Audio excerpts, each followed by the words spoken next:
आणि यानंतर बातमी आहे कंत्राटदार आत्महत्या प्रकरणासंदर्भातली। सरकारने वेळेत पैसे न दिल्यामुळे हर्षल पाटील यांनी आत्महत्या केली हा आरोप पाणीपुरवठा मंत्री गुलाबराव पाटील यांनी संपूर्णतः फेटाळलाय।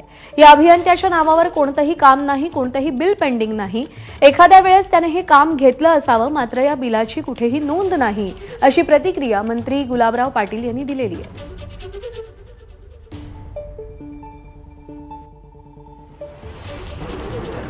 हे बघा, मी आत्ताच त्या गोष्टीमध्ये तपास केल्यानंतर असं लक्षात आलेलं आहे की हर्षल पाटील त्यांचं नाव आहे।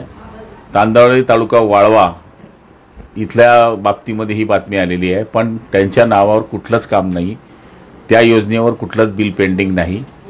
एखाद्या वेळेस त्यांनी सबलेट काम घेतलेलं असावं, पण त्याची नोंद जिल्हा परिषदकडे नाही। जिल्हा परिषदेच्या शिवूंशी आमच्या कार्यालयातून संपर्क झालेला आहे, मी स्वतः कार्यकारी अभियंत्यांशी बोललेलो आहे। त्यामुळे मला तरी असं वाटतं की त्यांचा या गोष्टीमध्ये कुठलाही संबंध नाहीये। सबलेट काम केलं असेल तर ते आम्हाला माहित नाही। हर्षल पाटील यांच्या आत्महत्येवरती मंत्री गुलाबराव पाटील यांनी दिलेल्या माहितीवर तांदुळवाडी इथल्या ग्रामस्थांनी नाराजी व्यक्त केली आहे। सरकार जबाबदारी झटकण्याचं काम करतंय, मात्र असं सरकारला करता येणार नाही, असं ग्रामस्थांचं म्हणणं आहे। गुलाबराव पाटलांचं स्टेटमेंट म्हणजे असंवेदनशीलतेचा कळस आहे, हात झटकण्याचा प्रकार आहे। त्यानं 3-4 गावची कामं केली होती, नॅशनल हायवेची कामं झाली सुरू आहेत, रिलायन्सकडे काही कामं आहेत, तुमच्या अदानीकडे काही कामं आहेत। ती कामं खाली कोण करतं? तुम्ही माहिती घेतली, गुलाबराव पाटलांनी माहिती घ्यावी। तुम्ही असं म्हणून हात झटकणं, बरं त्याच्याकडे जी कामं होती ज्या गावची केलेली आहेत त्याची बिलं किती पेंडिंग आहेत हे बघा ना। तुम्ही धडाधड म्हणताय त्याचं बिल पूर्ण झालेलं आहे, त्या कामाची बिलं दिली गेलेली आहेत त्या गावांच्या। कुठलाही कॉन्ट्रॅक्टर खाली काम करत नसतो, सबच देतात आणि अशी लोक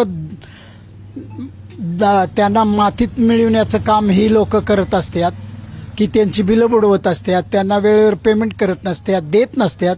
आणि मंत्री महोदयांनी म्हणायचं की ह्या मनुष्याला आम्ही कॉन्ट्रॅक्टच दिलेलं नाही, प्रत्यक्ष तुम्ही तुमचं सुपरवायझर करून ते मनुष्य काम करतो का ह्याची कधी चौकशी त्या गुलाबराव पाटलांच्या खात्याने त्यांच्या संबंधित अधिकाऱ्यांनी केली आहे का? नाही, हे जबाबदारी ढकलून देण्याचं काम आहे। सगळीकडे अशाच पद्धतीने कामाची ही चालती पद्धत आहे। एका कॉन्ट्रॅक्टरच्या नावावर 20-25 गावाच्या जलजीवनच्या योजना त्यांना वर्क ऑर्डर मिळालेली असत्या।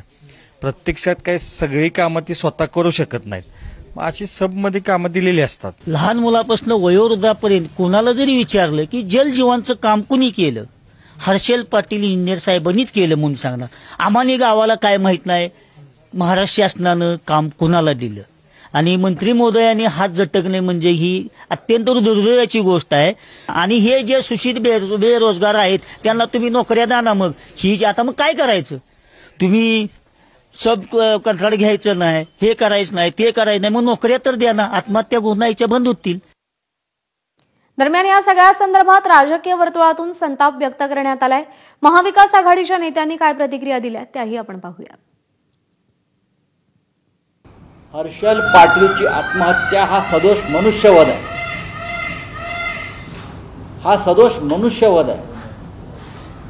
त्याला आत्महत्या का करावी लागली? जलजीवन मिशनमध्ये केलेल्या कामाचे पैसे त्याला वेळेत काय मिळू शकले नाहीत? त्याला कोण जबाबदार आहेत? कोणते मंत्री जबाबदार आहेत?